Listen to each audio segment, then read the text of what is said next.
Muzayrib is a town in southern Syria, administratively part of the Daraa Governorate, located northwest of Daraa on the Syrian-Jordanian borders. Nearby localities include al-Shaykh, Saad and Nawa to the north, Tafas and al-Shaykh Maskin to the northeast, and al-Yadudah to the southeast. According to the Syria Central Bureau of Statistics, Muzayrib had a population of 12,640 in the 2004 census. The town is also the administrative center of the Muzayrib nahiyah, consisting of 9 villages with a combined population of 72,625. Muzayrib also has a community of Palestinian refugees. History. Under the Ottomans, the town, well known for its springs and bazaars, served as the first major resting place along the Hajj caravan route from Damascus to Mecca. Along with al-Shaykh Saad, Muzayrib served as the main administrative center for the region of Hawran. In the 16th century, a fort was built in the town on the orders of Ottoman Sultan Suleiman.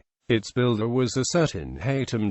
The fort had a bent gateway, unlike other Hajj forts which had straight entrances, and was built from a locally quarried basaltic rock. Strategically located in the hinterland of Damascus, the fort at Muzayrib was the most solid demonstration of Ottoman power over Damascus, which experienced several revolts, including by the inhabitants of the local Janissary Corps. Thus, the provincial leadership of Damascus stringently controlled Muzayrib. Because of its important role in the Hajj route, large quantities of dry cakes were stored in the fort to provide for pilgrims who were dependent on the cakes for sustenance during the traversal of the desert to supply the inhabitants of Damascus in case of a shortage. The fort also served as a place where the Damascus authorities collected taxes from pilgrims and where the Emir al-Hajj distributed money to Bedouin tribal chiefs to dissuade them from attacking the Hajj pilgrims. Instead of local janissaries, imperial troops were stationed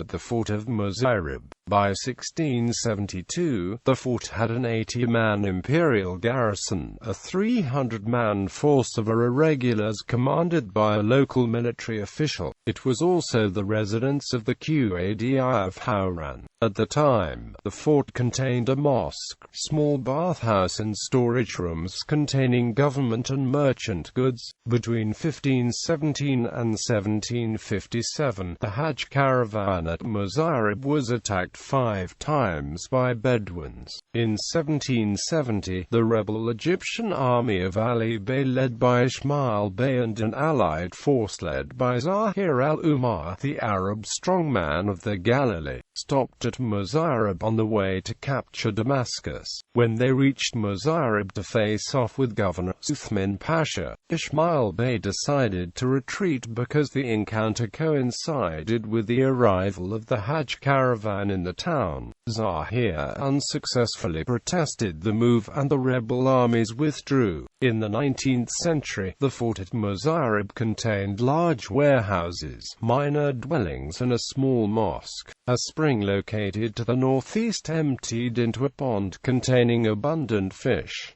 Ruins were situated along the western banks of the spring. Hajj pilgrims who came to Muzayrib, which was still the main resting place of the caravan route, remained in the town for several days, and during each Hajj a large open market was held. An observer remarked at the end of the century that the place would have been blossoming, had it not been for its marshy and fever-producing surroundings. The city was connected to the Ottoman telegraph network based in Damascus by 1875. In the late 1880s, the fortress was in a decaying state. A narrow-gauge 103 kilometers long railway line connecting Muzayrib with Damascus was inaugurated on the 14th of July 1894. The line was extended to the port city of Beirut in 1985.